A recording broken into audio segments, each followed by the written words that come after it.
மகனை இழந்தது வருத்தம் என்றாலும் கார்கில் போரில்தானே வீரமரணம் அடைந்தான் என்ற பெருமையுடன் வாழ்ந்து வருவதாக வேலூர் ராணுவம்பேட்டை பகுதியினர் கூறுகின்றனர்.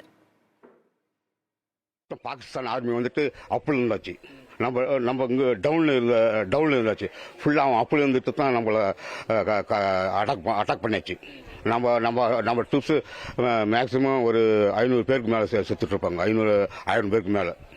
நம்ம இந்தியன் ஆர்மியை 1000 பேருக்கு மேலே செத்தாங்க. அப்போ கூட நம்ம வந்துட்டு இது இல்லாத இன்ஃபென்ட்ரி சோல்ஜர்ஸ் வந்துட்டு ஃபுல் தாக்கத்து பண்ணிட்டு அவங்க இது பண்ணியாச்சு. அதுக்கு காரணம் இன்ஃபென்ட்ரி பிளஸ் வந்து பொபஸ் பீரிங் ஒன்று இருக்குது. அந்த பொபஸ் பீரிங்னால தான் நம்ம இந்தியா வந்து ஜெயிச்சாச்சு, வின் பண்ணியாச்சு. 40ல் எங்கள் அப்பா பட்டாளத்தில் இருந்தார்.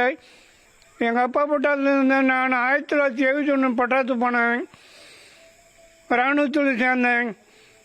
என்னுடைய மகனும் இராணுவத்தில் சேர்ந்தான். கார்கில் போகும்போது காலமாயிட்டான். ஒரு பக்கம் பார்க்கும்போது என் மகன் நினைச்சா சந்தோஷமாகவும் இருக்கு, ஒரு பக்கம் பார்த்தா வருத்தமாகவும் இருக்கு. நம்ம பையன் உடனே எவ்வளோ பேர் பெரிய பெரிய அதிகாரிக்கும் போய்க்கிறாங்க, இவனும் போயிருக்கிறான்ட்டு எனக்கு ரொம்ப பெருமை தான். இப்போ செய்கிறாங்கன்னா அதை எப்போ கொண்டாடும் போதெல்லாம் ரொம்ப மகிழ்ச்சி. நான் இருக்கிற வரைக்கும் இது ரொம்ப பெருமையாக தான் பாடுறேன். எங்கள் பையன் போனான்ற வருத்தம் ஒரு பக்கம் இருந்தால் கூட இது ஒரு பெருமை தான் எனக்கு.